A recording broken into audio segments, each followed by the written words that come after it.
So anyway, sup, fucker? How the hell are you, bud? Dude, I'm doing good. Yeah, me I too. mean, I drank a little bit too much last night, but it happens. I felt like drinking too much last night, but I just went to bed instead. Yeah, boredom is a killer. I don't know what it is lately. Like 9 o'clock, dude, I'm done. Really? Yeah. Which is totally opposite. Like, I ended up waking up at like 5 this morning. Wide awake. Just fucking ready to go. Yeah. Yeah. I did that the other morning. I woke up at 5, and I was up on my phone until like 9, and I went, this is dumb. I'm going to go back to sleep. Yeah. So I did. Yeah. Yeah, I woke up at like 4:45. I got up and went to the bathroom, and then like tried to go back to sleep for like half an hour, and I was like, fuck it, dude. I'll just go to the gym right now, and then be ready to go for fucking go time. Hell yeah. I dig it. So, yeah, what do we got today? Oh, dude, we're going to talk about telepathy and UAPs, because apparently those two things are directly connected. Seems that they could be, you know. Get my notebook here. Hard to forget my notebook when I don't, have to leave anywhere. Yeah. Yeah, I didn't really take any notes, but I think I've got a pretty good handle on what people are talking about, what the the buzz. The buzz. Yeah. The buzz of your system. Yeah. Start us off. Which one do you want to talk about? Well, we can talk about Jake Barber since we've kind of delved into his story a little bit. Yeah. Let's go Jake Barber. I got to tell you, like, when I first started seeing those videos pop up with him, I'm like, dude looks crazy. Like, he looks like Peter Weller from RoboCop. Yeah. So it's like off-putting when you see him, and I was like... No, but then you listen to him, and he's actually a really sharp guy. And, yeah. His story was just amazing. Yeah, so I watched that interview with, what was it, News Nation. Yeah. That he did. Coulthard or Ross, I think it is. And so I was like, oh man. So I sent it to Stitch, and then Stitch was watching it. I think we were at work. He was listening to it watching it while he was on break, and he texts me and he's like, this is pretty interesting, but does this fucking guy ever blink? He's very intense. Oh, extremely intense. But yeah, then I watched that whole thing, and then I don't know if you watched the podcast he did with American Alchemy. I started it. I didn't get around to finishing it. It's a lot. I think it's like 3.5 hours or something like that. Yeah. But he kind of goes into a little bit more detail of the things that he knows about, and kind of interesting. Suspects that is going on. Mm-hmm. So yeah, so Jake Barber is a former was he a special operator? I know he was a helicopter pilot. Yeah, I think he was an operator first. And part of what he talked about was that he had to go get certified to be a pilot. He had to go through the pilot's training to be part of that program. But it was also to like throw off his cover because he was involved in some way in espionage. I couldn't really wrap my mind around it when he was describing it. Yeah, so I know that he got involved with it was a special project that was called a Red Team project, and his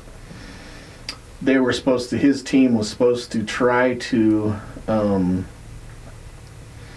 up with ways that like our foreign adversaries would possibly like do attacks on us, or whether they be cyber attacks or like physical attacks. And so good luck. Yeah, his team would be, in charge of doing like coming up with these operations, and then like testing out our defense systems against those kind of attacks. Okay. So I know that he was like a special sector that he was involved with that was, counterterrorism, but in a way that's like they're trying to foresee what possibilities like Russia or China could have, and then kind of dummy test these defense systems or whatever, see what our response capabilities really are.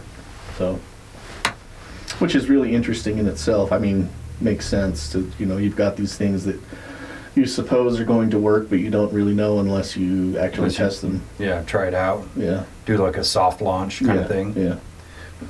Yeah, it was some of the stuff he had talked about with that. I was kind of having trouble wrapping my mind around. Again, because the guy was just like staring into my fucking soul. Are you hypnotizing me right now? Can you imagine poor Ross Coulthard sitting there going, God, I'm so uncomfortable. I don't know. I think he was into it, dude. No, he was. Yeah. I mean, I've watched several of his interviews with different people in that kind of spectrum of, I guess, out there topics. And that was one he was really excited for. You could tell because he would just try to get like expounding information and probe him for a lot of questions and things like that. So I thought that was really cool. Like, he's sitting here as a serious journalist talking to this guy about this totally outlandish thing, but he's taking it seriously. Right. Which a lot of them don't, and a lot of them kind of like make these people in this realm look like an asshole when they're kind of condescending, and I hate that so much. Yeah, I mean, especially in the past, it's been such a taboo thing to talk about in a serious way, like alien aircrafts or like non-human intelligence was kind of the realm of sci-fi, and it's all hoo-hoo. And so like having a guest on and talking about it in a serious manner was really like looked at as kind of a joke and not real journalism. So I mean, I think the times have changed now where there are so many people that are interested in the topic and believe it to be more possibly true. Yeah, like at least worthy of investigation. Right. And, the government has admitted that these programs do exist, so it's like, okay, then give us some real information. Let's have a real conversation about it. Yeah, sidebar to that, did you see what's going on with that? About what? With, I can't remember if she's a congresswoman or a senator, Luna? Yeah. Oh, yeah. With the whole... task force that she's been... Yeah, the disclosure task force that's going to tackle UAPs and Epstein and JFK and all this other stuff. Like, cool. Yeah. We're like 100 years overdue for this, but let's go. Yeah. Yeah, I actually saw... There was another briefing that just came out, I think last week. I just saw it the other day that was talking about like the JFK assassination. And they were basically saying, there really isn't any more information. All the information is already out there and you should already know what happened. No. They didn't actually say that the CIA was involved with it, but no. But I mean, sounds like it. Yeah, I think the CIA has been involved in a lot of shit they should not have been involved in. Yeah. Which, I mean, ties into kind of the alien things because, like, JFK was kind of into that shit. He was trying to figure it out, and he's the one that was in charge of the space race, Yeah. And so it was, I don't know. Have you heard the JFK conspiracy theory about aliens? It was... So it's theorized like why they actually killed him was because he knew about aliens. He had all the information he wanted to disclose and they were stopping him. But he had told Marilyn Monroe, and then Marilyn Monroe had set up an interview with a reporter, was going to spill the beans on it, so they killed her. And so JFK was so livid, like he was going to go public with all of that information, so they killed him. You guys have heard it here first. I'm pretty sure I heard it on Reddit, so... yeah. You know it's true. It has to be true. There's actually more truth on Reddit than there is on fucking CNN, so why not? Yeah. So, I mean, Jake Barber's story, I mean, he's what's really compelling about his story is that, like, he's one of these whistleblowers that is an actual first-hand, like, experiencer.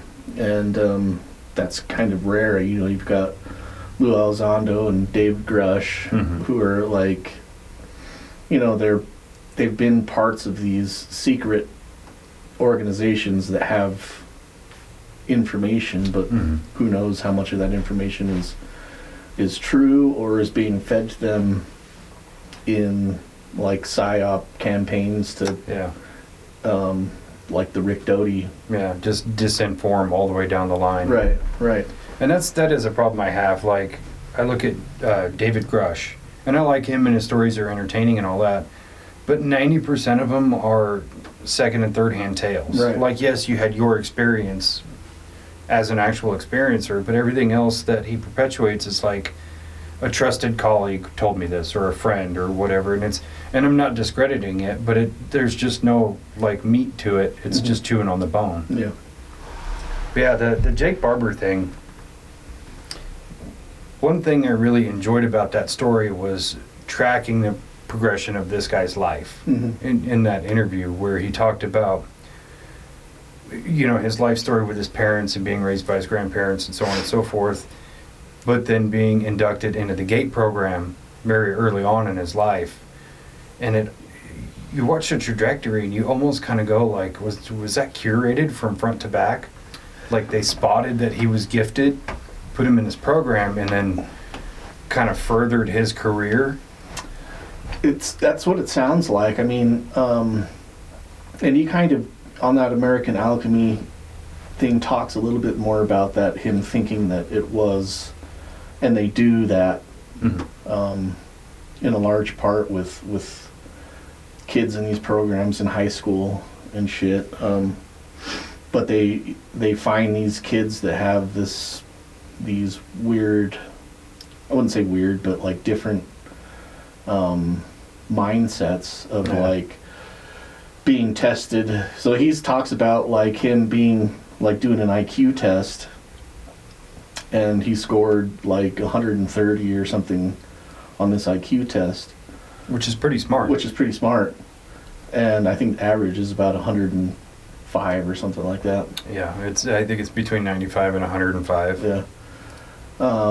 But then they gave him the test again, but he had to wear this mask that restricted oxygen flow, and he scored like a 150 or something like that. Wow, that's interesting. Yeah, but it was like it was supposed to test like if you're under pressure, like under like duress, how much that affects your IQ. And his score got better as opposed to worse, so that he works better under pressure than most people. And so he was already kind of predisposed to being the type of person that they're looking for. Yeah. Not only to be in the special ops program, but like as a special operator, and to go into these like weird kind of covert operations. This weird situation where you have to go pick up an alien spacecraft with a helicopter. Yeah. Which honestly sounds really cool. Does sound really cool. So yeah, I mean, he was in the military for a number of years, and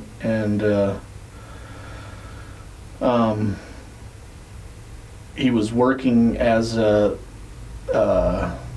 helicopter pilot, right? And his team was like, they were working in conjunction with these other teams that were conducting like military operations, and so they were kind of just support to like go and pick shit up and deliver it. And so they would get their orders. Okay, this is your spot. Just go here, make this pickup, and then deliver it to another place. And so they were doing all these things, and he said most of the time it was they would go there and pick up like a storage container unit, like a big metal storage container unit, and then move it from one place to another place. They don't know what's inside the units. They're just, their task is to, because everything's so compartmentalized, you know, the people on the ground know what's going on, what they're supposed to do. The people that are doing the flights know what they're supposed to do. And so they get the information, go pick up this one certain thing from here and drop it off at this other location. That's all. You know, that's all the information you have. So they get this call to go do this pickup. And so when he gets there, he sees this large egg-shaped thing on the ground, and they already have it in the cargo net thing that they're supposed to haul it with. He doesn't know what it is. He thinks it's weird, you know, and so he picks it up and hauls it off. Unbeknownst to him, like later on, he figures that it's an alien spacecraft. Yeah, and I think that's where the story takes a crazy turn because of how it interacted with him. Right. And how he was so sure that whatever was inside was communicating with him telepathically. And what really got me on it was when he's talking about flying it, and he felt this overwhelming sense of maternal love. And it broke him down, and he, you know, was crying and upset and whatever, and it took him a while to kind of like come out of that. But it rounds back to the telepathy tapes, where all these, you know, the autistic kids, they could see their mom's thoughts or see through her eyes or know exactly what she was thinking. Yeah. But a lot of them couldn't do that with their father. Right. Which is so crazy to me that those two parallels are there. Yeah, I mean, in those telepathy tapes too, I mean, it's a lot, I don't know, I think that it's a lot, most people have a deeper connection with their mothers anyways than with their fathers, you know, on an emotional level like that. And so I could see where, you know, that link is already kind of established, especially, you know, you're in your mother's womb for 9 months. Yeah. You were literally fostered in her stomach. Right, right. But also the telepathy tapes, the kids talk about, or the spellers, talk about they can do it with anybody, the receiving person has to be open to it. Yeah. And so I don't know if it's just that the fathers aren't like really. Well, I know in one of those cases the father just didn't seem into it at all. Yeah. And it almost seemed like he kind of didn't want any part of it. Right. But another, you know, one or two of the other fathers were kind of like, well, one of them was absent, and then another one of them, he would try to, but it just didn't work, kind of thing. Yeah, it's so interesting, the idea that whatever was inside this craft was communicating directly with him, not to anybody else but him. Right. I mean, I assume so anyway, because if that was the case, I feel like we'd have more whistleblowers than just him. But being able to communicate an emotion is so much more interesting to me than just being like, this is my thought. Yeah. Boobies, you know, like being able to convey an emotion not just over distance but through objects and things like that, as though time, space, material are irrelevant. Yeah, I mean, and so he goes on to talk about how, like, he had kind of looked into it afterwards and came to the conclusion that they were running these psyops, or psionic teams. So they would have a team of psionic people who have like psychic abilities, and they would kind of invite these crafts from, and he doesn't talk about like it's from outer space or from like extraterrestrials. He doesn't really know where it comes from, where they come from, and but they would invite these crafts to come into the area, and it works.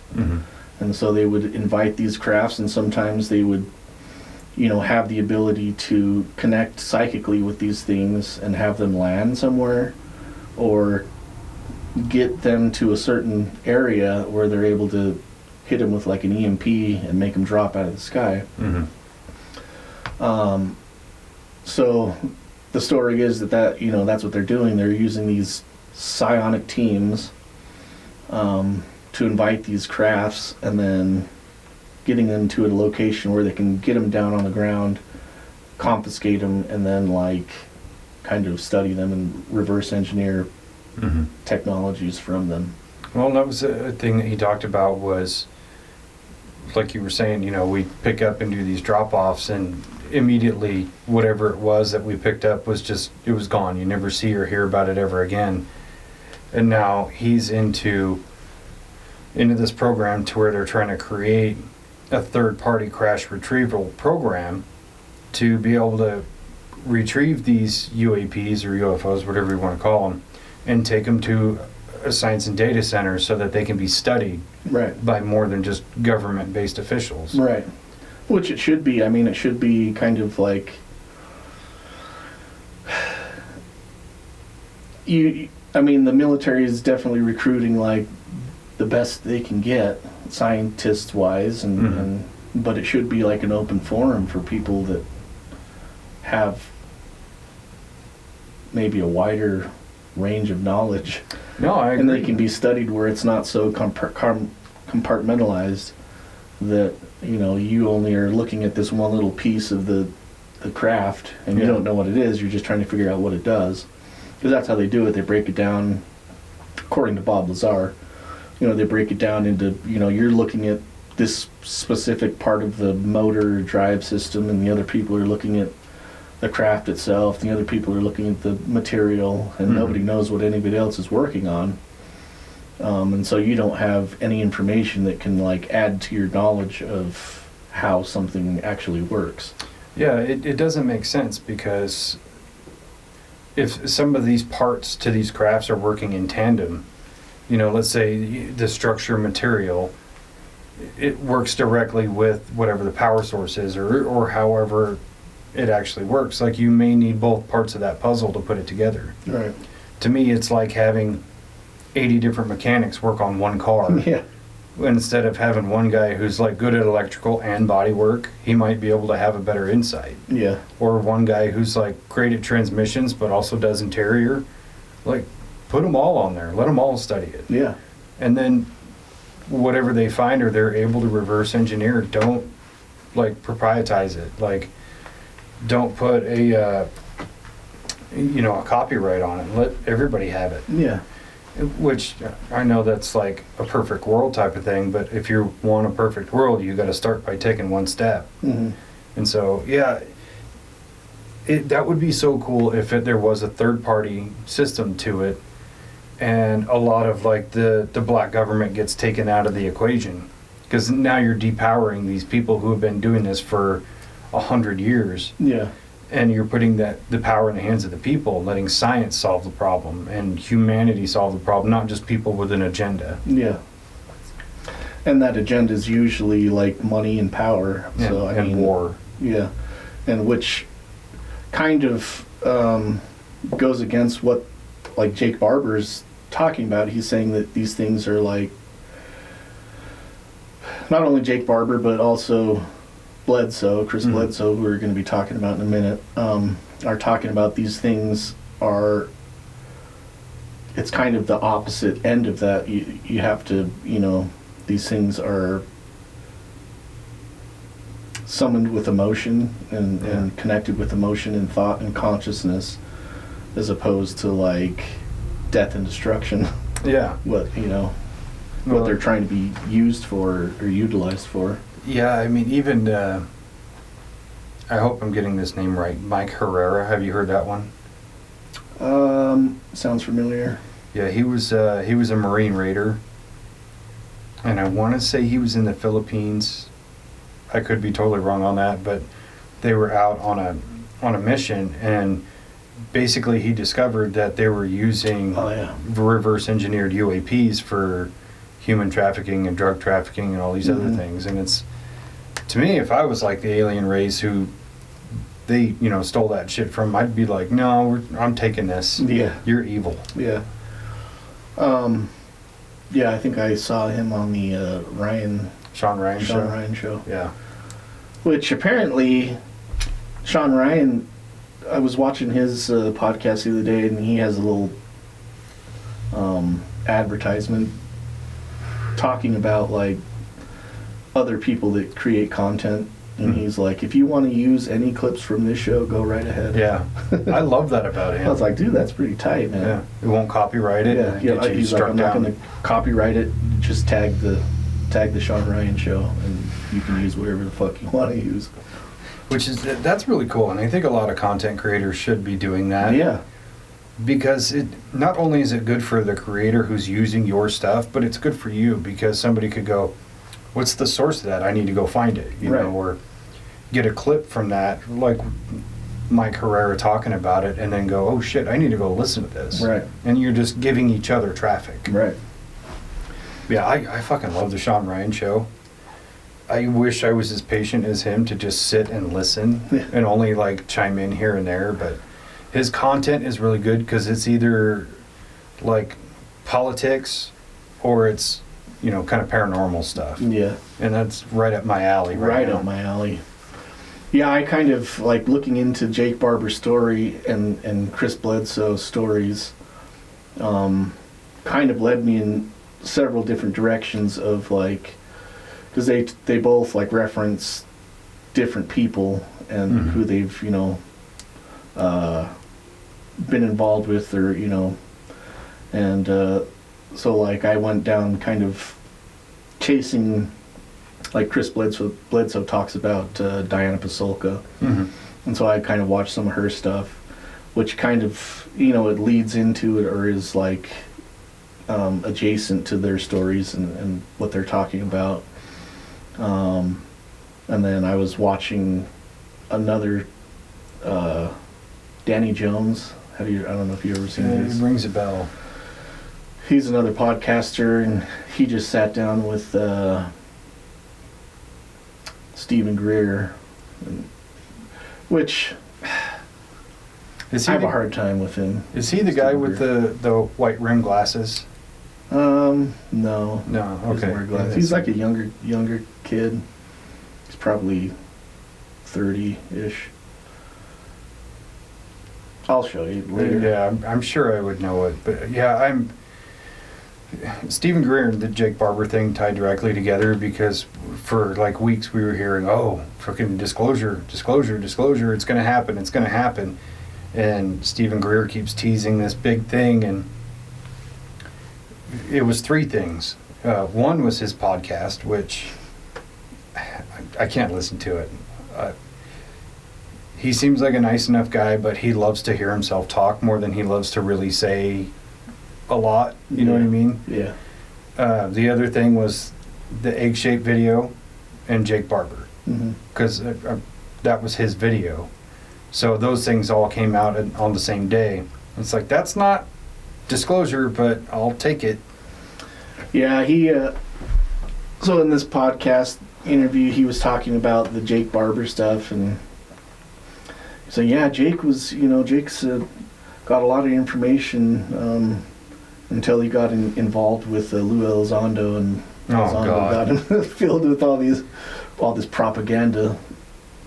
And I was like, oh, fuck. That's like... to me, it's like Trump. When Stephen Greer talks about Lou Elizondo, it's like what you say and do can stand on itself without you having to have comparison. Yeah. You don't have to be like, I'm the good one, he fucking sucks. Trump would actually get a lot more praise from people if he just stopped bashing on Biden. We know Biden sucked. Yeah. All right, let's move on. Yeah. He's not going to run again. Don't worry about it. No. You can't run again either. So yeah, you could just say, this sucked before, but now this is how we're going to fix it and move on. Yeah. But yeah, it's the same thing with Stephen Greer. Oh, Lou Elizondo, but I was watching one podcast and they were talking to Lou about it, and he's like, the interviewer asked him, would you do a debate with him? He's like, absolutely. You know, I'd sit down and talk with him. I think it'd be great. And Yeah. I agree, because it's like these two different people on opposite ends of the spectrum of the same world. Shouldn't you guys be working together in some way or another? Well, it seems like Steve Greer is kind of convinced that Lou Elizondo is being used as a disinformation agent and doesn't know it. But it seems, it's like, dude, if he's being used, then how do you know that you're not being used in the same capacity? Like, yeah. Well, and it's, I'm sorry, you cast a big shadow of doubt on yourself when one of the people on your team is fucking Rick Doty. Yeah. We need a shirt that says fucking Rick Doty. Fucking Rick Doty. He's the master of gaslighting. On my t-shirt guy work on that. Yeah, I don't think that's true at all. I was actually watching this video. I think this dude's German, but he just like talks about different stuff, and he's done a couple episodes on Stephen Greer and kind of breaks down that his opinion is that Stephen Greer just has a huge ego. Yeah. And he just He's a doctor. He's a doctor. He's a learned doctor. I know, because he tells you like every other sentence. I was a trauma doctor. Dude, we know. Yeah. You've been saying that shit for 35 years now. We know. Caused me trauma. But yeah, the whole Stephen Greer thing it's off-putting, but there is a part of that we'll have to round back into this episode. But so yeah, he's full on into the what are they called? Psychic teams. yeah, so he came up with CE5 meditation. Right. And so I was looking into it, and I watched a couple of the videos, and as far as like meditation goes, it's on par. Some of the way he describes some of that stuff happening, I'm kind of not totally convinced, because he's also cast a shadow on himself with faking some UAP stuff, Right. that we had talked about before. But essentially it's you can use thought, light, and sound to summon UAPs. Mm-hmm. And one of the stories he was talking about was you have to imagine thought, light, and sound as like three circles that are all connected, and you have to be able to imagine it in your mind and blah blah blah. And he's like, and we're doing this, and then you look over into the field, and suddenly there's a crop circle that looks exactly like it. And I was like, is there though? Or I think it's something that's worth a shot. It's just hard to buy into it knowing he came up with it. Yeah. Yeah, in that interview he was talking about how he's got this thing scheduled for, I think it's April of this year, where he's doing a cruise. Oh, yeah. And it's like a UAP summoning cruise or something like that. And so they're going to go out into the middle of the ocean, and then I don't know how many hundred people it is they're going to have on the top deck, and they're going to be all focusing in and trying to invite UAP to interact with them on their cruise. Yeah, I saw that. I honestly think it's a cool idea. It's still hard. Yeah. Well, and even kind of going down the rabbit hole on Reddit about people who have gone to some of these, conferences with him and done some of the CE5 meditations and so on and so forth. And a lot of them are just like, yeah, I totally got ripped off. We were supposed to go out at night and do this meditation practice, and he was supposed to lead it. He basically showed up and was like, okay, goodbye, and then fucked off. Yeah.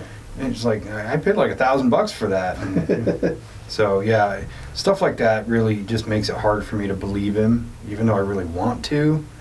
Yeah. But it's kind of like I kind of get sucked into it, and then I go, fuck this guy, it's bullshit, and then I get sucked back into it again. Yeah, I just don't know if he's like making money off of these things, and if that's the case, then in my mind it's totally bullshit. It's just He is making money. Yeah, then it's just a money-making scheme, and it just leads to the reality of grifters in the fucking... Yeah, it's...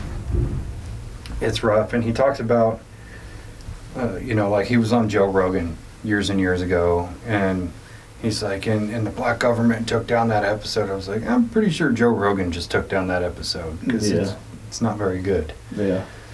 But he didn't take down the Lou Elizondo one, motherfucker. Yeah. But yeah, the CE5 meditation is something I genuinely want to give a try. I mean, obviously not while it's cold outside, because I'm not going to go sit in the cold outside for no reason. Yeah. But how cool would it be to actually get some kind of mastery on this and then be able to psychically, like, manifest a UAP? Right. And there are people that do it and do it on a consistent basis. Which brings us back to Chris Bledsoe. My nose is super itchy. Probably from all that cocaine. No, I didn't do nearly enough cocaine to get itchy. Eyes aren't pinned nearly enough. Of course, I only got here 20 minutes ago, so... I did all the jumbos. Yeah, Chris Bledsoe is an interesting, very interesting story. Yeah. You want to tell us about Chris Bledsoe? Yeah, that's a guy. His name is Chris Bledsoe. Yeah, he was a pretty normal guy by any standard. And one night he's out in the woods, with his sons and some other people, and trying to hunt down some game for food, and ends up seeing this UAP over the hill. And I may be getting this wrong, but he saw this UAP in the same spot where his wife had died. Well... Or is that a different one? It's the same night, but so it's him, 3 guys, like his neighbors, and then his son who's like 17. And they go down to this river down by their house. It's about 3 miles from his house. And they're going fishing. And so, he's the only one that has the 4-wheel drive that can get down into the spot that they want to go to. And so he's driving, but this is like 2007 or something, right after the market crash. He was a real estate guy, a builder, and kind of after the market crash in that time period, he was kind of wiped out. So he was kind of a wealthy guy. Fucked hard. Yeah, I think he was saying he lost $19 million. Yeah. Couldn't imagine. So at the same time, he's suffering from Crohn's disease, and so his body is kind of falling apart, and he just lost everything. He's living now in a trailer at his parents' house, on his parents' property. So these guys that he knows want to go fishing, and so they go down to this river, and they park there, build a fire, and the guys start fishing. He says he doesn't really feel like fishing because he kind of is down in the dumps about what's going on in his life. Rightfully so. And so he takes a walk down the riverside, and as he's walking down, he's got to go down. He says he walks about a quarter of a mile, and he goes up. He's going to go kind of walk through this cornfield, and so he goes and walks up this hill. As he gets to the top of the hill, he sees it's like 5 o'clock in the afternoon, but it's January or February in the south, and the sun is going down around that time. So as he comes up this hill, he sees this big bright light he thinks is the sun, and so he's walking up, and he gets kind of closer to the top of this hill, and he looks out at what he thinks is the sun, and he sees 2 suns. So there's 2 big orange burning red lights, and so he's thinking to himself, that's not right. What am I seeing? What the fuck is that? And he sees them start kind of moving, and so he's really what the fuck is that? So he ducks down, and he's kind of hiding in the bushes, trying to figure out, just popping his head over to see what is going on. And so as he pops his head up, he sees the 2 lights coming through just over the trees past where he's at, and this is maybe 200 yards away, over the top of this field. And So he's watching him come in kind of closer to him, and he gets scared. He's like, I don't know what the fuck this is. I'm gonna run. And so he's like ducks back down, turns around and gets ready to run. And as he takes off running, he looks back to kind of make sure that he's, you know, these things aren't getting closer to him, chasing him. And as he looks back, he sees this bright light from above him, and he looks up, and there's one right over the top of him. And kind of that's the last thing he remembers. And then all of a sudden, he's walking back to the fire where he left the guys, you know, fishing. So the next thing he remembers, he's walking back towards his fire. He's about maybe 20 yards from them, and he's walking up, and it's dark now. And in his mind, he's like, "Holy shit! I think I just saw a UFO. I don't know what that was." And so he's kind of excited. And as he comes up, he yells to the guys, he's like, "Hey, you guys aren't gonna believe what I just saw." And they're like, "Where the fuck have you been?" They turn around like, "Where the fuck have you been?" So, "What are you talking about? I've been just over there for like 20 minutes. I just walked down there and came back." And they're like, "No, you've been gone all night long." So apparently he'd been gone for like 4 or 5 hours. To him, it was like 20 minutes or half an hour that he just walked down there, saw this thing, and then ran back. Yeah. So he notices that his son is missing. So the 3 guys are at the fire, and his son is not there with them. And his son is like 17. And so he's like, "Where is Junior at?" His name is Chris Jr. And so they're like, "He went to look for you, but he's been missing too now. Like, he's been gone for a couple hours now or two. We can't find him. We couldn't find you." And so he like freaks out and goes running off back down the road he came from. Starts kind of calling for him and yelling, and has a feeling he might be hiding in the brush. And so he kind of veers off the trail to go look for his son in the thicker part of the, you know, brush and trees and shit. And as he's walking through there, his son jumps up and grabs his legs and pulls him down to the ground, because he's hiding there. He's terrified. And so he's like telling his son that you're not going to believe what I just saw. And he sees that his son is freaking out, like petrified.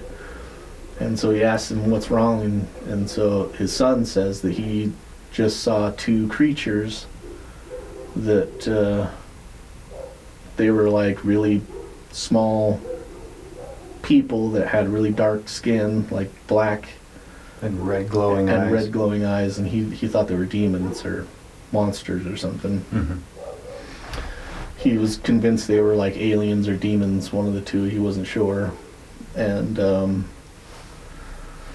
so Chris, the dad, is like, "Well, I just saw a UFO." And so they're like walking, he gets them to stand up, and they start walking back to the truck. And they're both talking about what they saw, and as they're approaching, the 3 guys at the fire are kind of hearing what they're talking about and start kind of panicking, like, what the fuck are these guys talking about? What is out here? Yeah, they've been missing for a couple hours, and now they're talking about seeing a UFO and seeing creatures. You know, what is going on?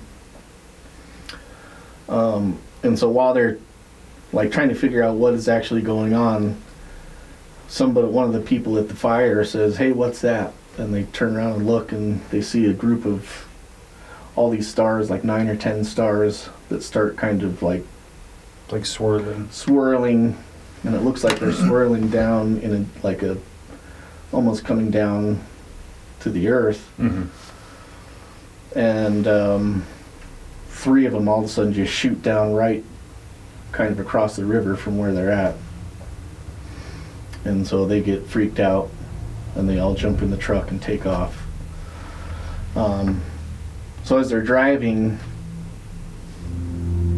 they're all terrified, but Chris, the dad, who's driving, is still just kind of in shock and saying that he wasn't scared. He was just kind of mesmerized by the fact that he thinks that he just saw it.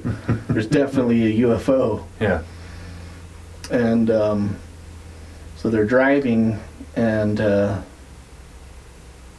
they get down to this point of the road where it's a hairpin turn. And as he's driving up to it, there's a big ball of light. And so this hairpin turn is where his wife died. About 20 years earlier. She had been driving, took that turn a little too fast, rolled her car, and then passed away. And he was the one that actually found her. Yeah.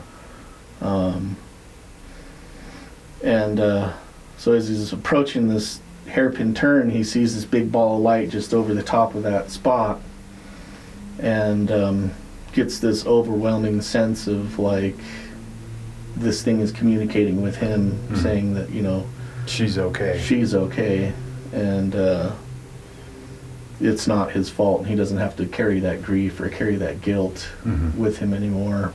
And so he says that, you know, he feels kind of vindicated or relief from this thing telling him that, you know, she's fine, she's okay, and it's not your fault. You don't have to be sad or feel guilty about anything that has to do with that. Which is probably just like an amazing weight off your shoulders. Oh yeah. Like I couldn't imagine having that kind of experience.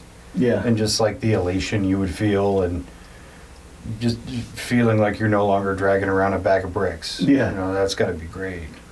But yeah, what's also great about that too was that his Crohn's was like crippling. Like it almost killed him at one point because of being over medicated, which I kind of think it did kill him, because he had had a near-death experience with being over medicated, and then another one when he was, I think he was 10 years old, where he got shot and he's in the hospital, and he like floated up into space and he could see the whole earth from space. But I personally think he just died twice, and you know, that kind of like, he had a little connection with that outer realm that we are surrounded by. Yeah, just kind of in a slipstream of consciousness in some way or another, which is kind of why I think he was able to communicate with them, or even to this day where he can summon them. Yeah. In the same way, like he sits down and he does a prayer and asks them to show up, and then you'll see him, and anybody can look these videos up where he goes out and just like summons UAPs, and there's one or two or sometimes three, and you're like, holy shit, that is so cool. Yeah. But I do think that is tied to that, kind of in the same way of Jake Barber's like intelligence quotient is similar for him to be able to tap into it. Right.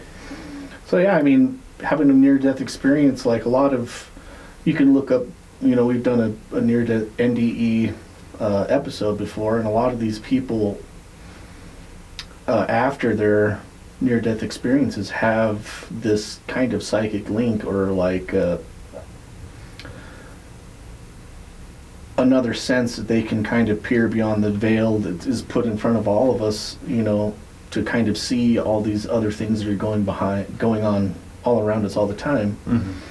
And it's just we've talked about many times before, just a tweak in the frequency in your brain waves that connects to these things, which is interesting because Chris Bledsoe was actually on a Discovery Channel or one of the TV networks, like, was kind of doing a story on him, and they went to his house. It was Beyond Skinwalker Ranch, actually. Yeah. So they went to his house, and they had a doctor come and set up a EKG machine to his head, and so they could test his brain waves as he's summoning these UAPs. And there was a definite change in his brain waves when he's trying to psychically link to them and invite them in. And it was something that they measured on the readouts of his brain scan. I wonder how close like the visual would be on the brain scan to like when Travis Taylor was talking about psychedelics and cutting out all your higher level brain functions, I wonder if they're similar. I bet it. I mean, it's a good. Yeah. Need to do some EKG experiments on psychedelics. Dude, I would love to see compare that, the two between, you know, the psionic people, which that's what it is, the term that they use, the psionics teams. Super fucking cool name. Yeah, you kind of sound like an X-Men. Yeah. I'm part of the psionic team. One of the psionics. So yeah, his story doesn't stop there though. So after he sees this light above this ball of light still, you know, everybody in the car is freaking out except for him still. And so he drops the guys off there, like on the way home to his house. He drops them off at their individual houses and then goes back to his house, and they go inside and he's telling his wife what they just saw. At this time it's like 11:30, almost midnight. And so he goes inside to like pop on the TV and the radio to see if there's any news coverage of, you know, if there's like invading forces, or, you know, he doesn't know what the fuck is going on. He's like, this is some Orson Welles shit. Yeah. I better go tune in. So he lives in close proximity to Fort Bragg, so he's thinking maybe it was like something that the military's doing, you know, maybe these are airplanes or aircraft that the military has there at the base, and or if it is kind of an attack, there'll be a story on the news about it or whatever. And so he's like scanning through the stations and doesn't see anything. Then they hear this thing go over his house, and so he says it sounded like a helicopter almost. So he runs outside, and it's another one of these, it's just a big orange ball of light that goes right over the top of his house and kind of goes over and just is hovering on the backside of his property near. They're just fucking with him now. Yeah, yeah. And so he's like, we got to go see what this thing is. So he tells his son, we got to, you know, let's go out there and look at this thing and see what's going on. And the son is like, no, I don't want to go. I'm freaking out. I'm scared. Pussy. You know, I just saw these two fucking demons out in the woods. I don't want to go see him again. He's like totally terrified. Yeah. And so. Rightfully so. Yeah. I mean, as much as, and we've joked about this, as much as we want to see an alien, we kind of just want to see it on TV. Yeah. Or on YouTube. Or from far away. Yeah. Like, holy shit. Give me those binoculars. That's an alien. That's a fucking alien, dude. And so they decide, well, he decides he's going out to look at these things, and so he's like, okay, you stay here. I'm going to go out and I'm going to take the dog. I'm going to go out there and see if anything's out there. If there's something out there, the dog will scare it away. Yeah. Because he has like this big 120-pound dog. Yeah. Meanwhile, he does have like a kennel. He's raised and bred dogs for his dad was a breeder of dogs, and so he's got this kennel of like 15 hunting dogs, hounds out in this kennel. Now this thing is kind of over by the kennel, and the dogs are howling and freaking out. So he's like, we got to go make sure the dogs are okay, that they're not, you know, nothing's going on over there. He's like, you stay here, I'm gonna go check it out. And his son is like, yeah, fuck that, I'm not staying here by myself. And so he's like, okay. So they decide to go out. So they take their one dog that they have is a lab or something that they have in the house with them, and they go out to check on the rest of the dogs in this kennel. And so they get down to this kennel, and they hear something going on inside the kennel. And so there's like a door, the entrance on the front and the back of the kennel. And so his plan is he's going to send the dog in on one side and then run around the outside to the other side, so the dog will chase whatever is in there out the back side. Yeah. Intercept. Right. And so he's telling his son, he's like, all right, this is what we're doing. You go around the other side. So we're kind of like on signs where they run around the sides of the house. It's time for an ass whooping. It's time for an ass whooping. I'm gonna beat your fucking ass. I can't be scary. He sends the dog in, and he runs around one side, and his son freaks out and just runs the fuck back to the house. He's too scared. So he runs around one side, and as he gets to the other side, he's like standing kind of beside this tree, waiting for the dog to come out the other side, and he hears footsteps or something behind him. And so he turns around to see what it is, and he sees this being that he describes as an adult-sized, or a child-sized adult. Mm-hmm. He can't recognize if this being is wearing clothes or not. He just sees this like 3 foot, he describes it as a toddler, but with like adult features. Almost like a cherub. Mm-hmm. And so he sees this being, and he says that it's like a just shining, shimmering like whitish blue light, and there's a triangle on its chest that's just beaming light out. And so it's a Care Bear. Yeah, doing the Care Bear stare at him. And so he sees this thing, and he turns around, and he's just like mesmerized by it. Like, I don't know if he spoke to it or whatever, but he said the message was communicated in his head that we're not here to hurt you, we're here to help you. Mm-hmm. And so he's standing there staring at this thing, communicating telepathically about like, everything's going to be okay. We're here to help. You don't have to be scared. Yeah. Unclench your asshole. Yeah. You can unpucker your butthole and get ready to be probed. This isn't going to hurt a lot. The more you fight, the more pain it's going to be. Hey, if you relax, maybe I'll hit the G-spot while I'm in there. I just got to get a sample. You might enjoy this. Just, you have to have the right mindset. Yeah, you have to be open to it. Yeah. Take a shot. Wouldn't that be like the ultimate game changer for aliens if they were going to probe you? Like, they get you in the ship and you're terrified. You're like, it's okay. Have some tequila. Yeah. We just brought you here to party. Shit's going to get weird, but you might as well be relaxed for it. Makes our job way easier. It could be fun, or it could be terrifying. Yeah. Maybe you get enough shots in you're like, whatever, man. Do whatever you want back there. Yeah.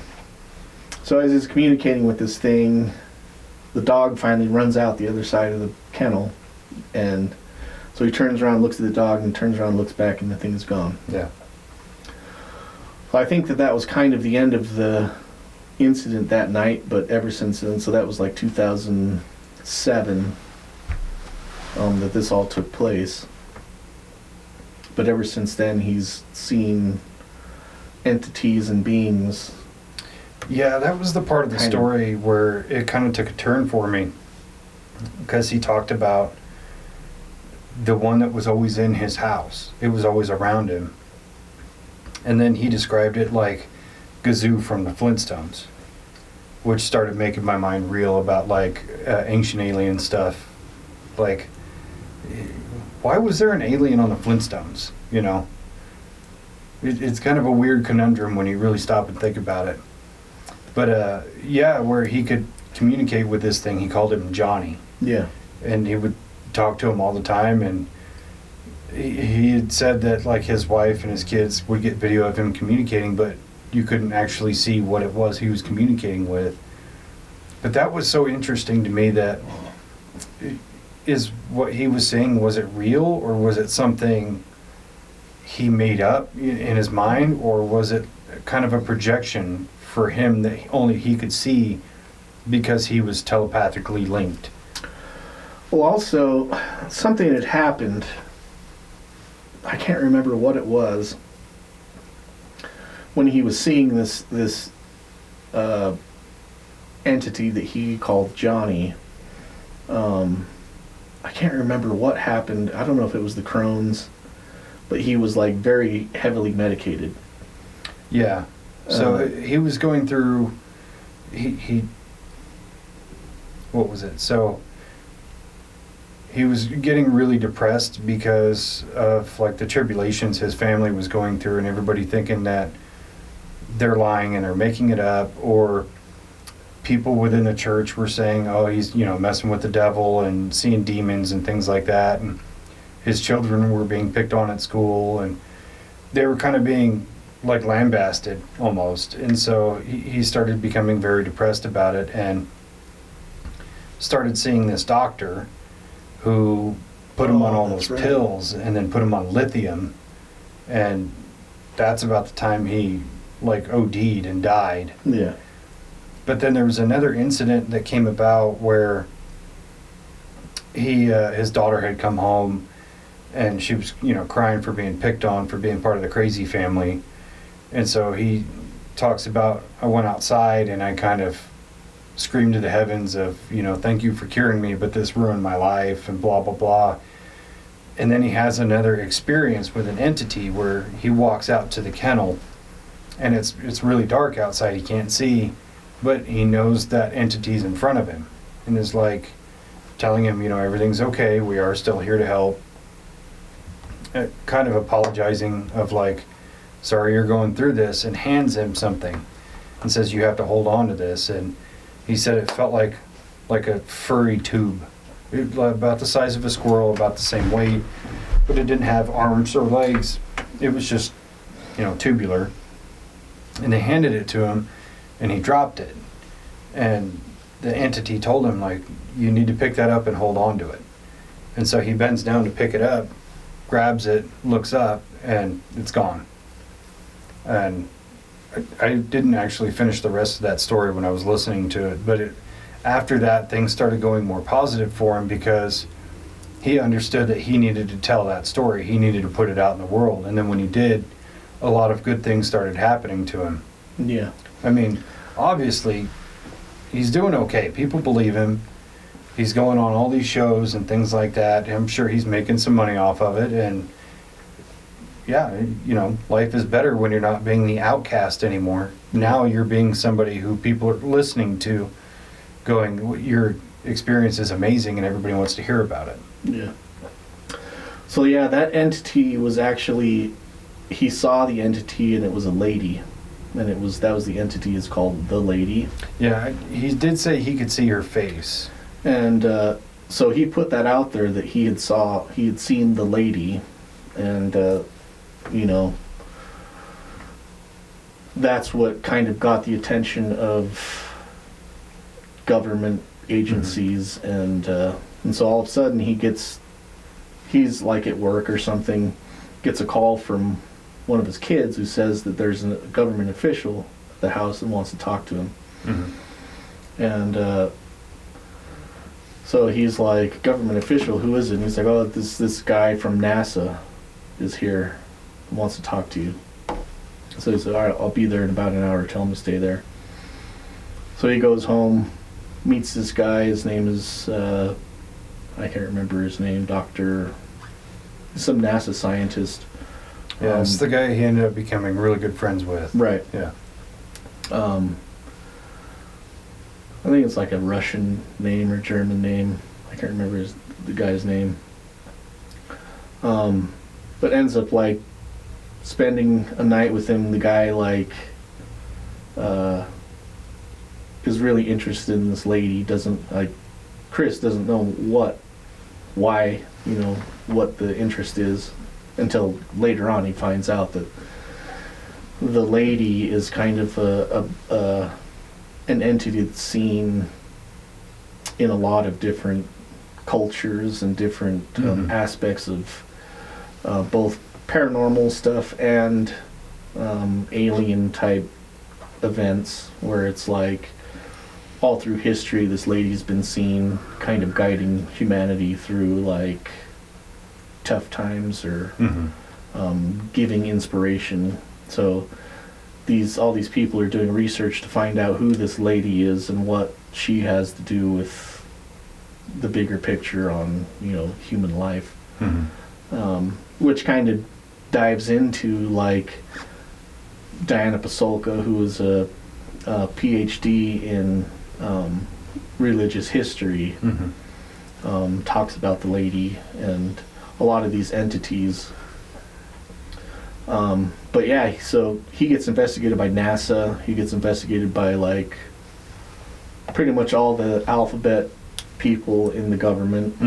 And then the Vatican contacts him, and they want to do their own investigation. So they bring him to the Vatican.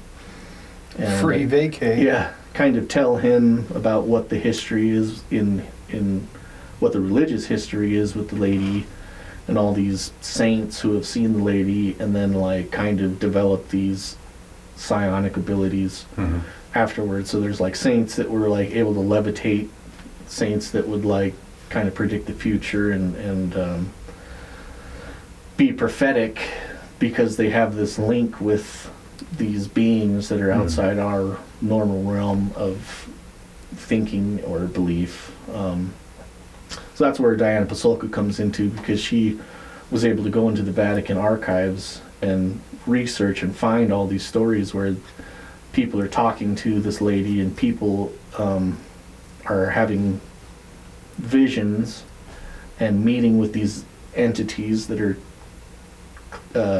talked about as cherubs in the historical religious text. That it's not the Bible, but like, you know, the saints and the bishops and the, you know, whatever, the Catholic Church that are having their own experiences, writing these things down, and it's all in this archive. And she's like, there's like 57 miles of files of all these different accounts of like There's a lot of crazy shit in the Vatican's files. Yeah. And so she's like, she had access to it, and gave specific examples of like, you know, these people that have seen these beings that are like cherubs, and they have a little glowing triangle on their chest. And so, you know, when they heard his story about these people, they wanted to kind of talk to him, because they've seen that before, they've heard about that before, and so it was of their interest to kind of get his story. And so he's talking about how like he has his picture in the Vatican archives now next to the Pope's. And so like his picture is like right in the middle, and they put his picture in one of the like ancient texts about concerning like other beings and stuff, as like a reference to like another person that has seen this. Some kind of a big deal. So he's kind of a big deal, and you know, 1,000 years from now they'll be like, who the fuck is this guy? Who's this guy? Random photo of... I think I had kind of tuned out of it by then. I was having trouble listening to that, and my daughter was being a dick. But that's an interesting thing, where all these people see the same kind of figure, the lady.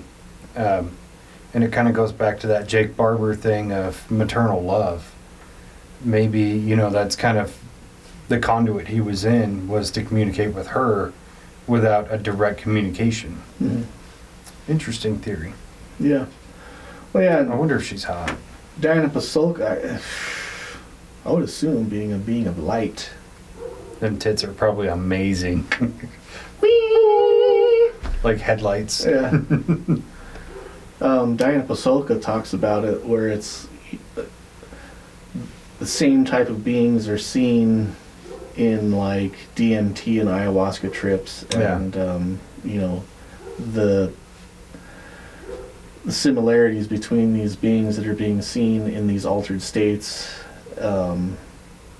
as opposed to these people who have these different abilities that can kind of attune their brain to almost the same frequencies, like we talked about, you know, Travis Taylor talking about it. Yeah.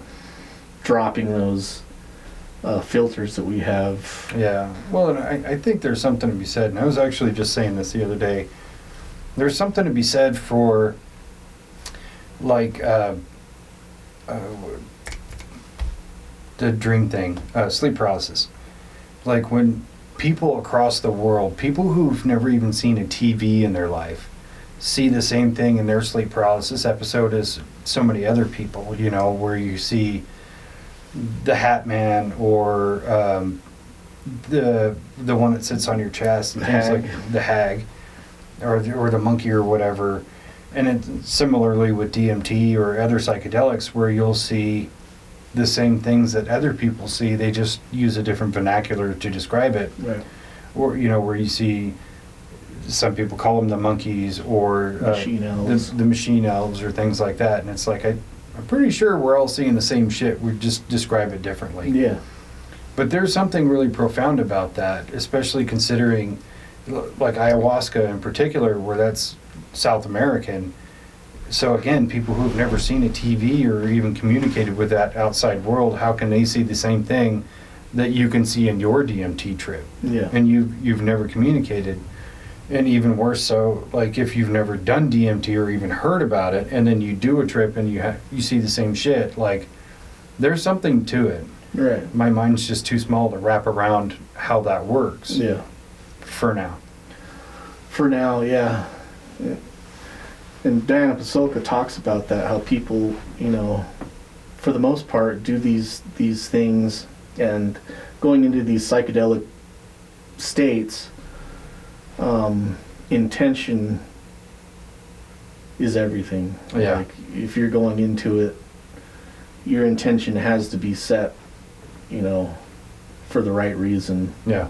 Or you're gonna have a bad experience. And you know, what intention you go in there with is going to attract the positive or negatively charged entities that come to you or are attracted to you. 100% true. So she's talked about it. She, you know, it shouldn't be abused. It has to be like kind of regarded as something that is spiritual almost, you know. Yeah, we were just talking about this the other day at work, where you have to treat that with reverence. Right. If you abuse it, it's going to abuse you back, right. And you're not going to like it. Yeah. But it really is less about like, oh, you know, I want to get higher, I want to see trippy things. It really is a spiritual adventure that you go on, but you have to respect it in that same way and not use it as a means for fun. Well, I mean, within reason. Yeah. It can't be like, oh, you know what sounds really cool? Let's fucking take some mushrooms. It has to be more like, again, with intention of knowing why you're doing it. And not just having this aspect of like, well, I like the body high and I like to see cool shit. It has to be so much deeper than that. And you also have to understand what it actually does and how it will kind of like punish you. Yeah. If it has to. Well, you have to be ready to take the introspective journey of like self-discovery, whether that is good or bad. You have to set your intentions of improvement, like I want to get past this, or I want to, you know, expand my capacity for, you know, love or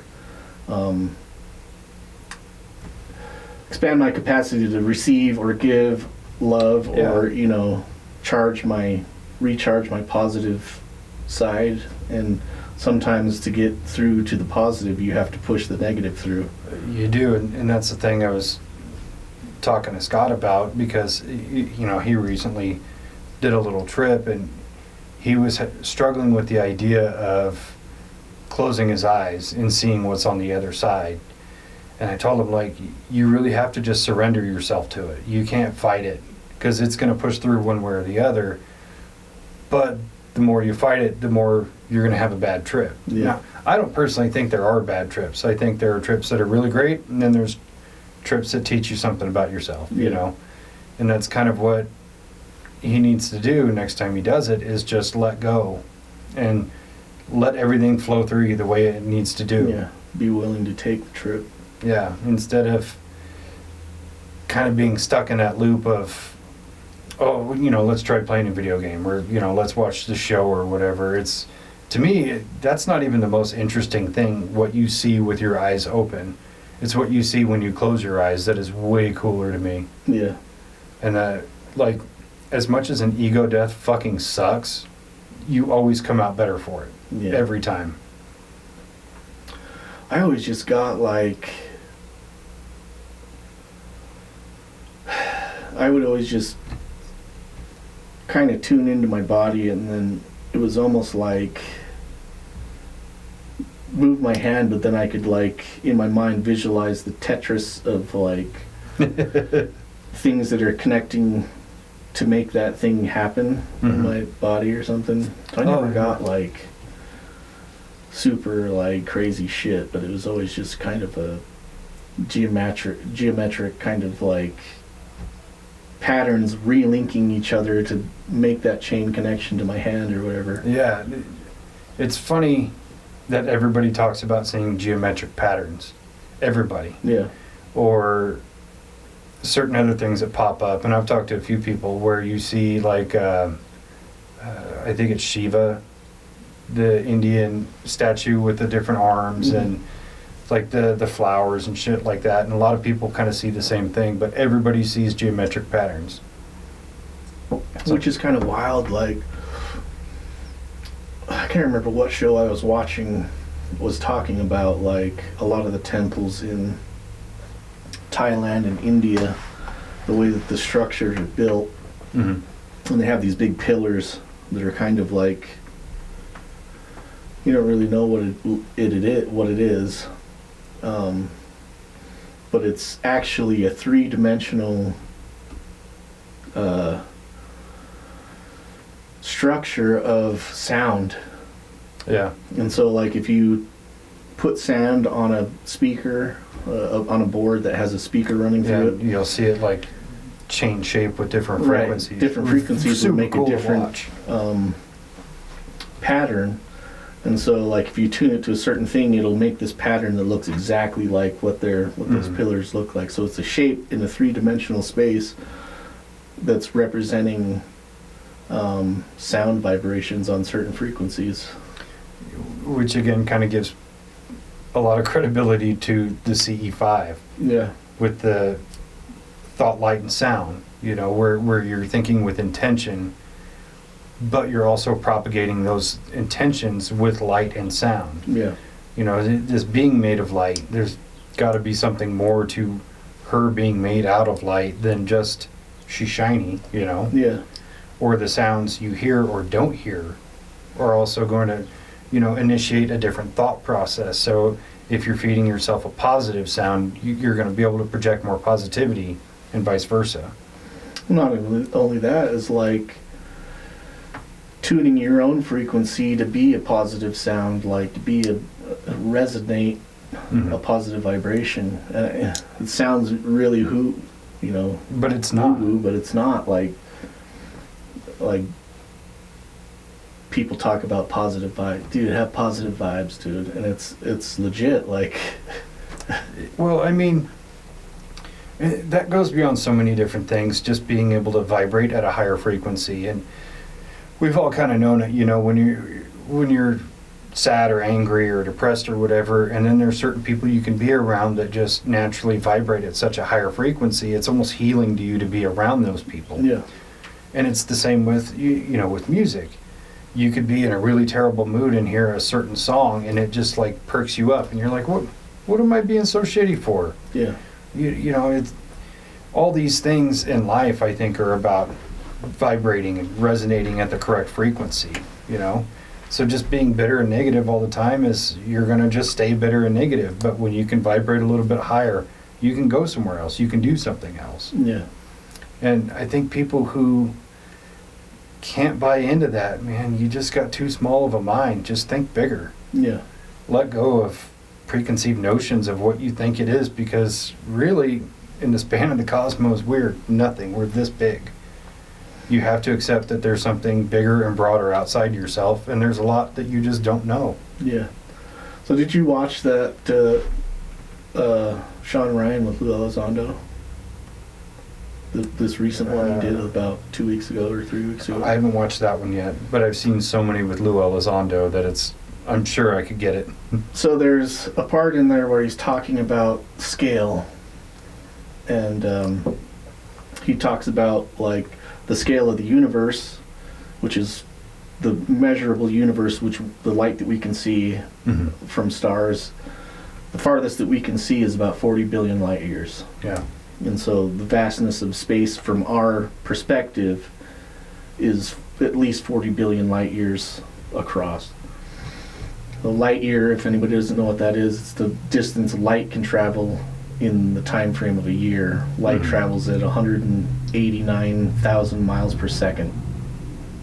So that's a long way. Pretty quick. Yeah. So however far you can get going 189,000 miles per second for 40 billion years. That's how far across our known universe. It's a long fucking way. The light that we can see. But he says that is the same space ratio, as the atoms inside of our body is. Like we are to the atoms inside of our body. It's the same, almost exact same ratio. So us being on this little tiny dot in the middle of this vastness is the same as an atom inside of our body. Which is really weird, like mind-bending. Yeah, I mean... Not to think about, like, you know, are there universes inside of each and every one of us, and so forth, down and up, like in, you know, in the confines of space. Yeah. Well, that is definitely a mind-bending concept, but it is cool to think proportionally we, as our living bodies, are like space itself. Right. Well, you know, we're all made out of fucking stardust anyway. Stardust people. We're beings of light driving a meat spacesuit. Yeah, that's why I think that, like, what if these eggs or UFOs or UAPs that we're seeing are really just like the nanobots of the, you know, the higher beings that are much larger than us. They're seeing these infected cells inside of the space dog and then injecting these nanobots to fix what's wrong with. They say, oh, they see this fucking cell in there that's got cancer. Yeah. That this, you know, this planet is dying or this atom is dying. Let's see if we can fix this atom. So they send these little nanobots in there to see what's going on. Yeah. You got to probe it and diagnose it first. Yeah. That's cool. Yeah, thinking of the whole, like, psychedelic thing and eggs in particular, and Chu was talking to me about one of his trips where he was, like, inside of an egg and just being passed back and forth by these two incredibly large beings, just throwing him back and forth like a tennis ball. So there's something to that too. But it's funny how the shape of an egg is almost perfect. Yeah. So when you see these, like, crafts that are shaped like an egg, you realize that there is some kind of, like, life geometry to it, where you think about it, you were a sperm, which was, like, shaped like an egg with a tail, and then you go into a fertilized egg in your mother's body, and when you're in a womb, that's essentially your egg until you're born. So it's kind of like the circle of life in a way. Yeah. Yeah, there's some kind of parallel line with it. Yeah, I was watching an episode of Ancient Aliens. It was... They had seen, like, something that was talking about eggs, like egg-shaped crafts. And so they went to a wind tunnel to test, like, the aerodynamics of an egg, and it's, like, almost perfect. Yeah. It's just, like, the perfect shape that has, like, zero drag. Just cuts through the air like nothing. Well, yeah, and it's not subject to, you know, Bernoulli's principle or anything, because there's no wings, there's no nothing. Right. So the air just flows right around it perfect. Yeah. Not to mention that Mork from Mork and Mindy traveled to this planet in an egg. That's true. And he Mork from Mork? Yeah, Mork from Mork. I haven't seen that in so long. Yeah. What are they watching? Oh, there's an episode in The Walking Dead, the Daryl Dixon series, where they're watching Mork and Mindy. Oh, yeah. That's what, yeah, reminded me of that. But yeah, so yeah, Chris Bledsoe is now kind of has the ability to, and he people, like, go and try to test him, and so he'll take them out on any given day, and, like, there's even Danny Jones on his podcast had him on there and they just went down to the beach after the podcast was over, and they sat on the beach, and he did this where he invited these. They don't like to say summon because summon refers to like you're like, telling them what to do. Yeah. So they say invite, and so they're inviting, psychically inviting these things to come and interact with them in their space.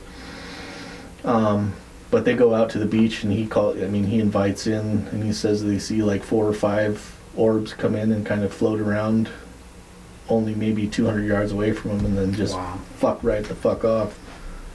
I think that's going to be the ticket for real disclosure.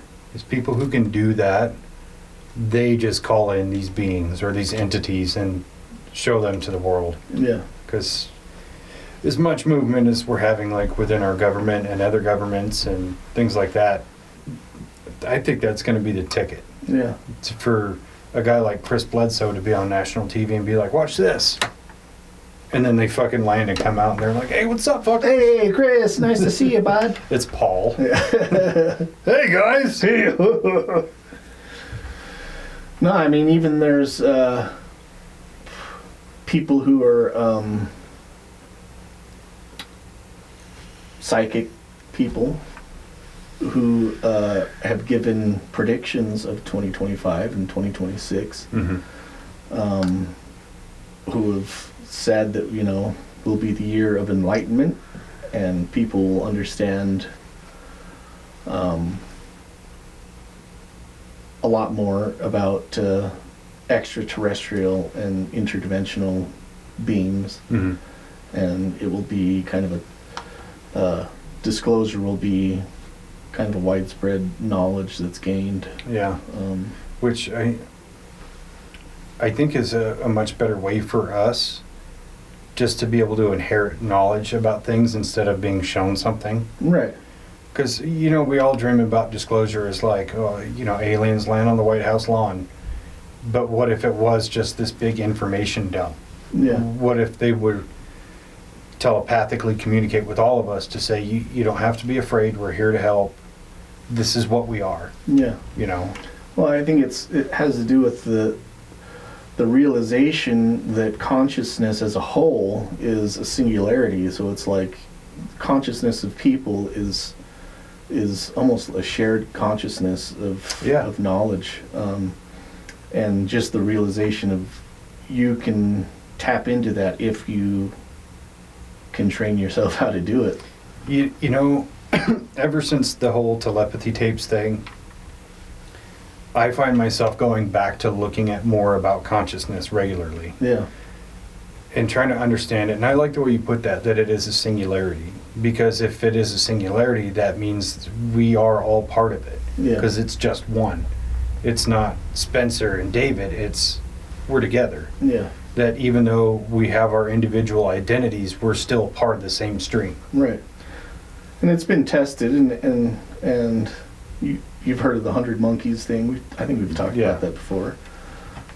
Same thing as with humans. Like if something is a basic knowledge for a certain percentage of the human race, then it should be kind of a widespread knowledge type thing. And it spreads intrinsically, like with the monkeys, where these monkeys are peeling their bananas, and now suddenly these monkeys on another coast are doing the same thing, right, without being shown. Right. Yeah, consciousness is like the trippiest subject to me. It really is. Like, consciousness really is the driver behind the wheel in all of our spacesuits that we're 100% puppeteering. Yeah, because I almost think of being in a body as being confined. Yeah. In a way, because you're here to learn some lessons, and then when you've learned them, you're going to be done. Nirvana or whatever you want to call it. That's genuinely what I believe. Like, you'll keep coming back until your consciousness reaches the higher state that it's supposed to be at, and then you're done. You don't have to come back anymore. Yeah. But I also kind of believe this idea that we are all the same person. Like, when I die and I have to reincarnate, I'm going to reincarnate as somebody else, but everybody else on the planet is still me. You know, I watched this really like trippy, mind-bending video about it, and it makes perfect sense when you put it through the lens of consciousness, of why we as people are so connected and how we're able to subconsciously communicate. You know, like the moments where you go, oh, yeah, I should text so-and-so, and then you grab your phone and you get a text from that person immediately, or even to an extent manifestation. You know, and I had a really cool moment the other day with that, where I was in the shower and I was getting ready for work, and I was thinking about this song. It was a cover of Unbreak My Heart by Weezer, which is kind of a fun song. Like, it's super serious when Tony Braxton does it. When they do it, it's like a little more light. Yeah. And for some random reason, it popped in my head. And so I get in the truck and I leave for work, and I get down the road and I skip like 2 or 3 songs, and boom, pops right up. I think that is our consciousness at play in some way or another. Yeah. Or even, you know, not just like the text thing, but you think about somebody you haven't talked to in, 10 years or whatever, and then they pop up on your social media, or they randomly call you, or you'll come across an old picture of them or something. I think that's all part of that. Yeah. In some way, shape, or form.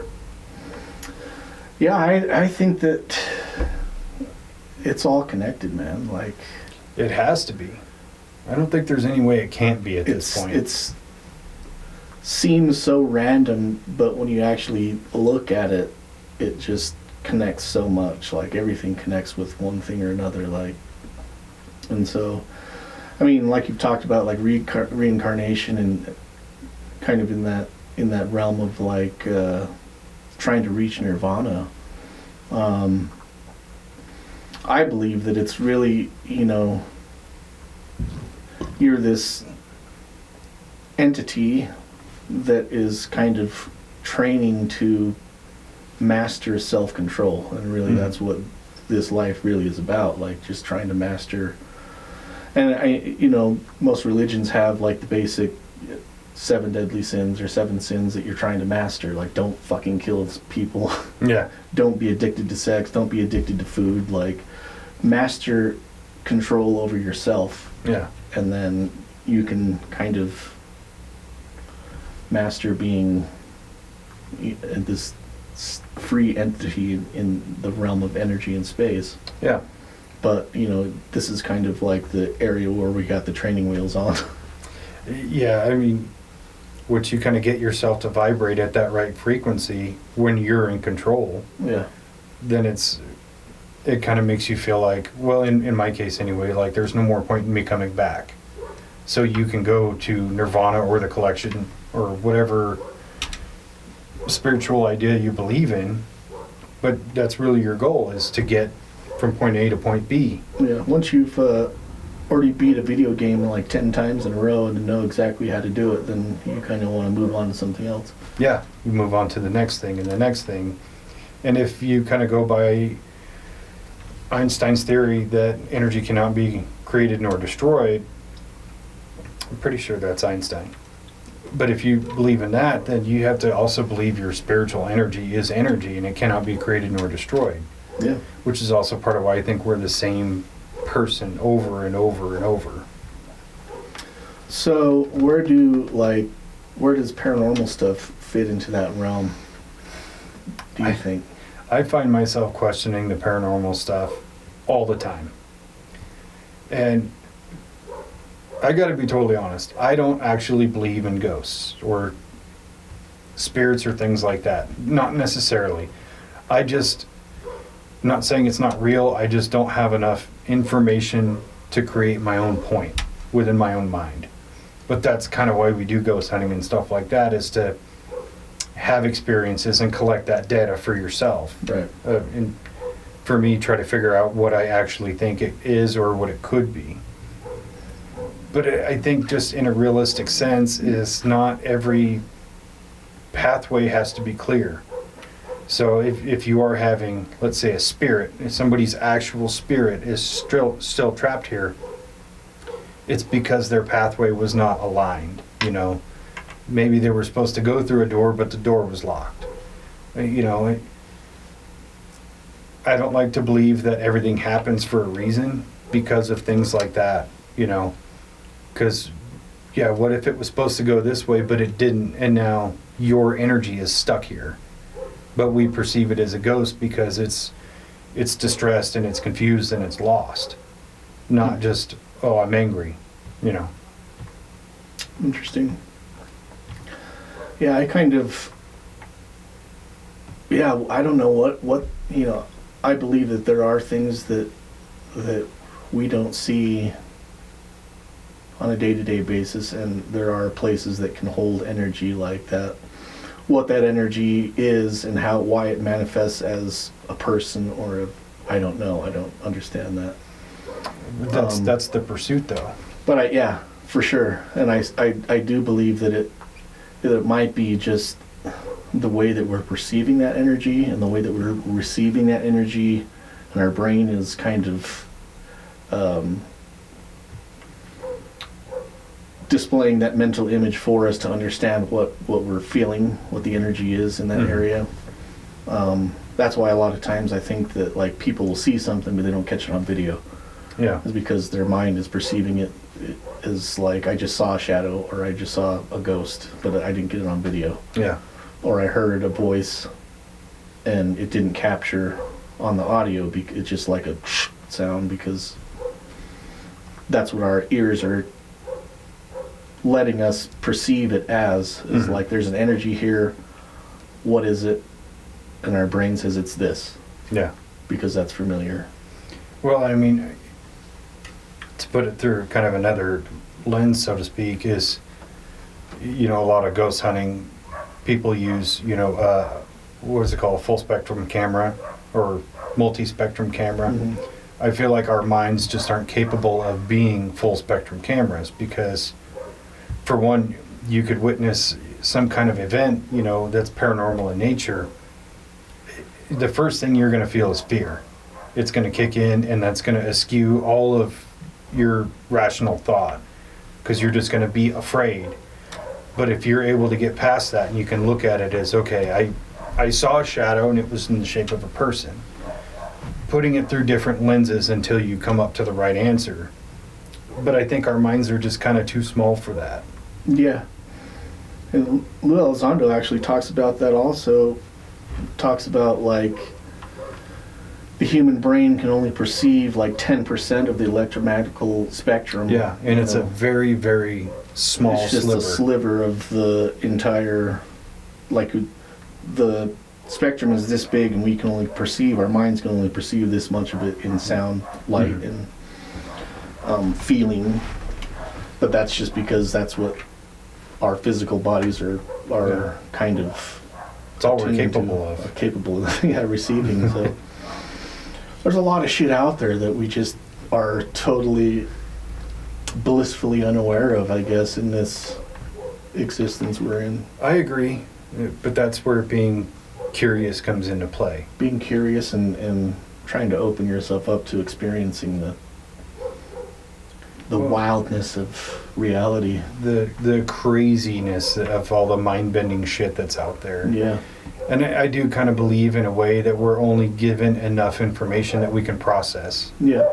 I mean, if, you know, let's say God or whatever came down and bestowed all the knowledge of everything you've ever wanted to know, like your brain would explode. Yeah.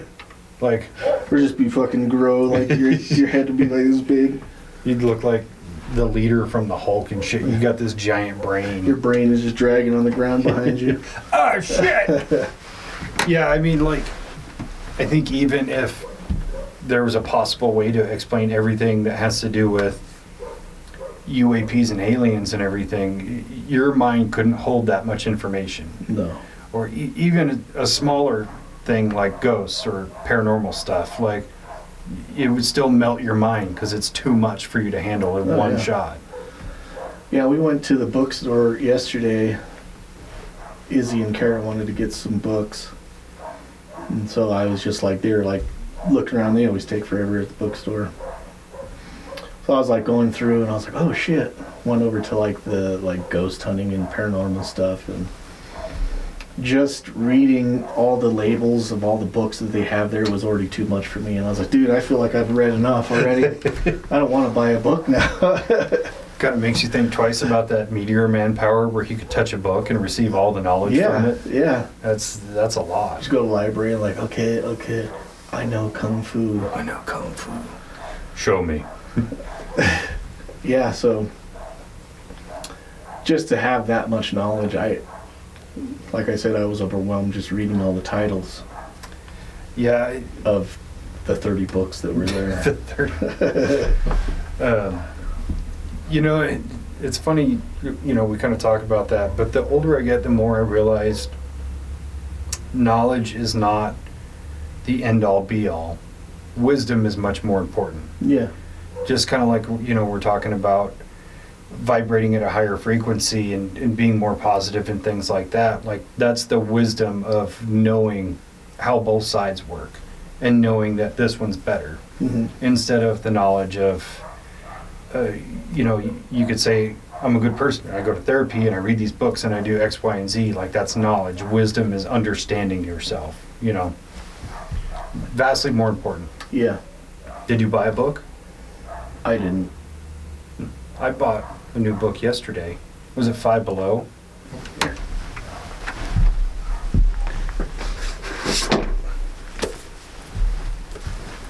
Oh. Near-death experiences. Now, I just need to learn how to read. Hey, baby steps. I never learned to read. Today, Junior. No, yeah, there was a few books that I wanted to buy, and I didn't because they have them on Amazon for like $10. Yeah. I was like, I'm not going to buy them for $30 right here. Plus, I have a hard time with the idea of like physical books, just because they're just turned into clutter after you read them. It's true. That's why I've never felt bad for giving somebody a book. Yeah. Because I already read it, now I can get rid of it. Yeah. Kara was talking about setting up a Facebook book exchange thing out there in Tooele. That'd be pretty sharp. Yeah. Just so you can trade books instead of buying new ones. Yeah, because it gets pricey. Yeah.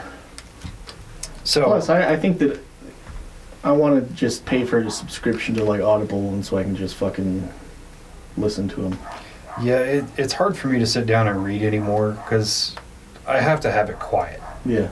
Because like the slightest sounds distract me, and then I'm like, and then I'm not actually paying attention.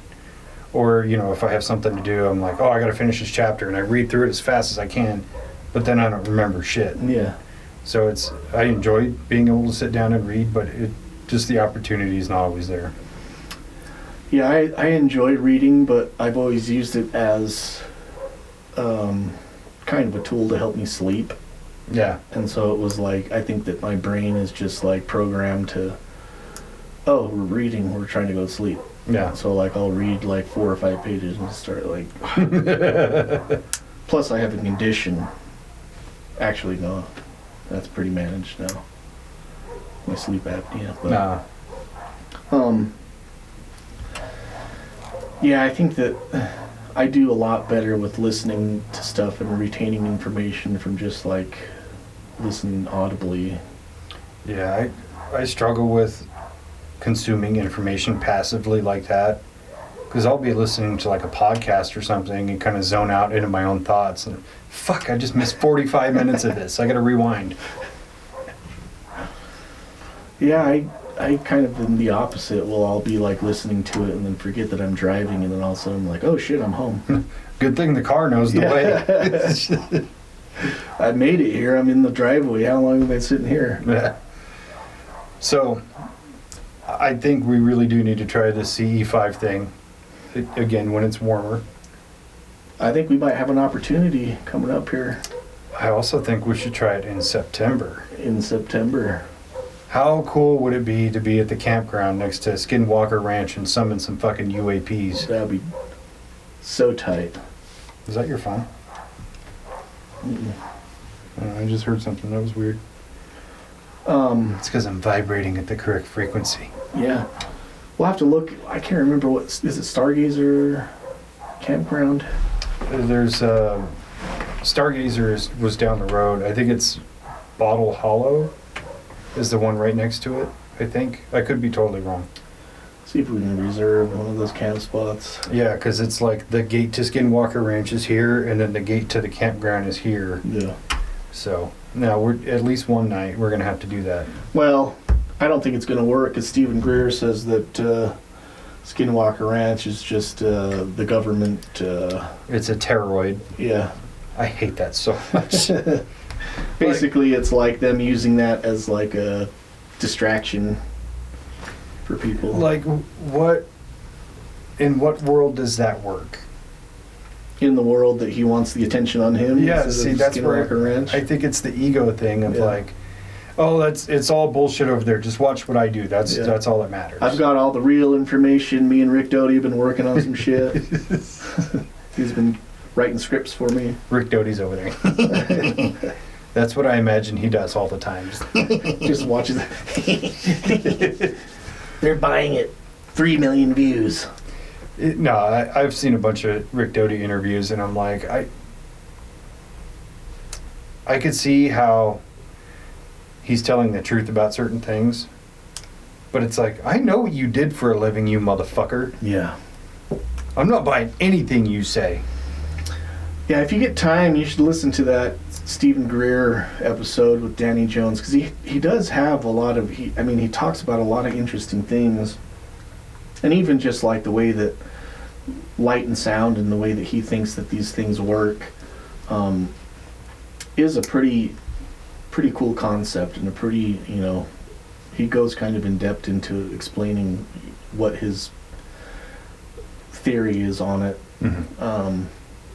Which is different from a lot of the other things that I've seen with him, just talking about how he's going to tell about some shit and then never does.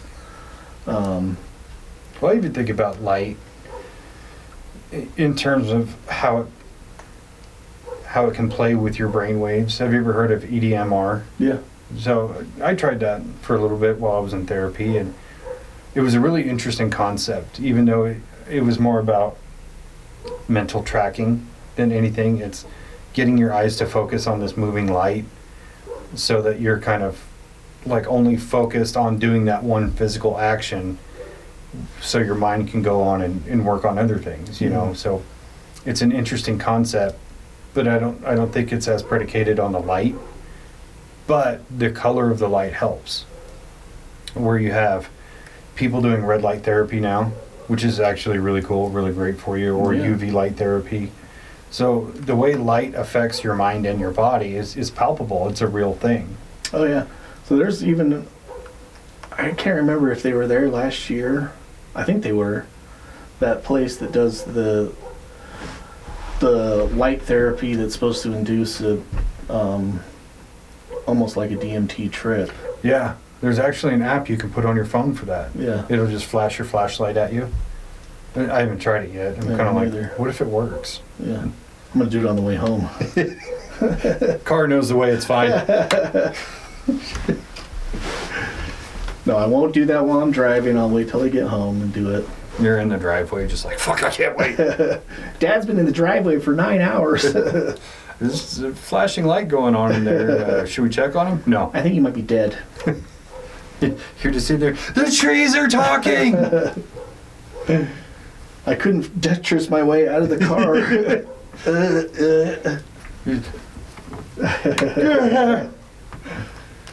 Oh, it's a lot of, if people are listening or watching this, definitely check out these people, Jake Barber and Chris Bledsoe.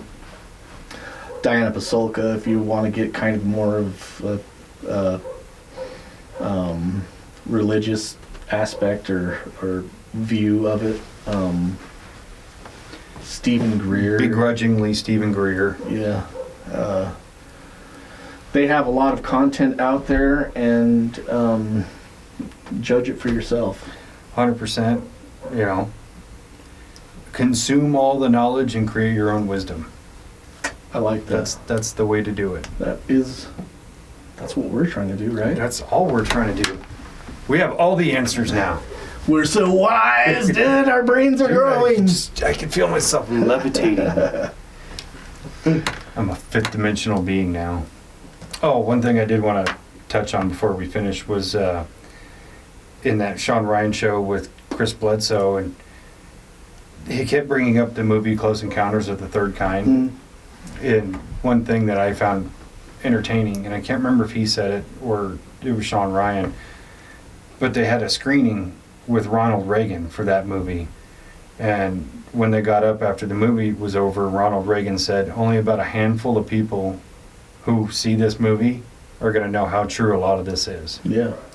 That wasn't verbatim, I paraphrased, but very crazy concept there. Very crazy. Yeah. I gotta admit, I've never actually seen that movie. I watched it when I was little. I'd have to rewatch it. I remember scenes, because Yeah. I remember... Remember, like, the spacecraft flying over the top of the Devil's Tower or whatever. Yeah.